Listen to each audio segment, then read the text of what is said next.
I fall down, heaven won't help me. I called out, no one would hear. The next song is Part of the Queue.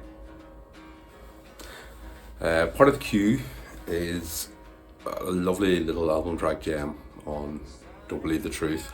An album that's actually full of little gems that I haven't got the space on the list to properly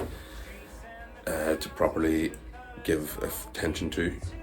It starts off with a very really ear-catching acoustic guitar strummed intro, and a strummed intro really shouldn't be this catchy, and yet somehow he's managed to do it. And it has been pointed out very viciously that it shares commonality, as you might have heard while I was humming that, with the Stranglers' hit Golden Brown, which was used as a sort of weapon to attack Noel's songwriting with, as always, as if these people have never heard of a fucking chord sequence. It shares a chord sequence, that's why it sounds similar. If you look at other pop songs, if you've ever listened to a pop song, you'll be very familiar with chord sequences. In fact, if you watch a video by the musical comedians Axis of Awesome, you will find that many songs have similar chord sequences because there's only 12 chords. There's only 12 chords that they could possibly pick from, and eventually you're going to find the ones that sound right, and they're going to start using them over and over again. And this one happens to play quite a rare chord sequence.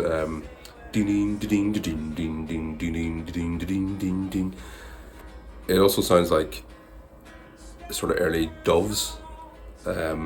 So Doves would have been contemporary at this point. Another really good Manchester band. There is definitely elements of Doves coming in, so it shows that Noel was also listening to what was going on around him, as well as just harkening back to previous generations. Like I said, it's ridiculously earwormy for a song that is ostensibly about standing in a line, literally part of the queue. You wouldn't write home and call it, you wouldn't write to the Nobel Prize for Literature Committee and say, look, will you hear this? It stands quite a lot on its musicality, let's put it that way. I found that I've lost my way in this city. I mean, even just the sentiment of it feels like it was more of a diary entry, after a particularly pissy day, where maybe Noel had to, send off his eBay catalogue or something. He was in a post office, and there's thousands of faces all bleed into one to him. It harkens back to sort of, nobody ever mentions the weather can make or break your day. Sometimes you're just not in the mood to just have to go through the fucking mental grind, even if you are, a rock star that is absolutely made it. Again, the musicianship of the likes of Jem and Andy has really started coming up to the fore through this album, and it really, really helps them. There's a lot of really intricate little details of instrumentation, so the likes of the sort of, I don't know what type of drums they are, but it's clearly like sort of hand drums, like you'll hear that a wee bit in it. You'll hear the sort of single note piano riff, just lots of little things that all come together without overwhelming the whole. Like, it doesn't sound like the Be Here Now era where everything was just flung at everything. It feels a lot more complementary to what's going on around it, and I would put a lot of that to obviously the production and the producer and everything, but the fact that we had Jem and Andy both contributing songs to this album. Andy did 2 songs, Jem did 1, Liam also did 3 songs. So there's actually a very big collective effort on this album. Noel maybe was sort of in his head, maybe he was sort of moving past the idea of Oasis, because by this point he had been doing Oasis in the mainstream, on the front line of mainstream entertainment for about 11 years. And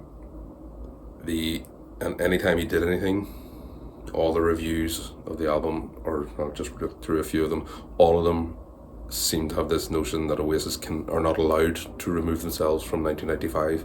They're not allowed to exist in 2005. They have to return to 1995 where they were good, and anytime they try to do that, they're fucking fools. But that's basically the consensus within the music media of what Oasis albums are in 2005.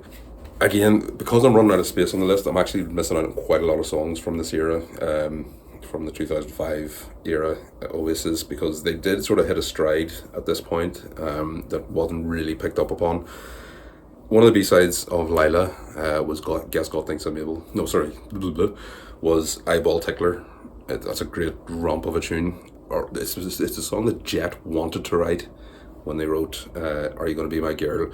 Eyeball Tickler is that song just done properly. Pass Me Down the Wine was another B-side which was really close to getting on a list. If it was a top 75 list, it would have, both of those songs, to be honest. And also Liam's song Guess God Thinks I'm Able. Able spelt as in the biblical Abel, rather than your capability. By far and away Liam's best written song during his Oasis years. As I said, he did 2 songs in this album, and there's other good entries in this album. Monkey's Fingers is enjoyable enough, but it's not really top 50. Let There Be Love was another single which we're not going to cover. It's been described as the best Oasis duet since Acquiesce, only because there's not many duets where the two of them are singing together. It sort of gets that point by technicality. It's not quite anywhere near as good as Acquiesce, but when Noel's vocal drops in, it does elevate the song from like a 5 out of 10 to a 9 out of 10. Just that wee turn, and it does make it a very good song. And of course, it was released as a single. There is one more song coming up off this album. I'll not spoil it just yet, so stick around. Number 48 is coming up next.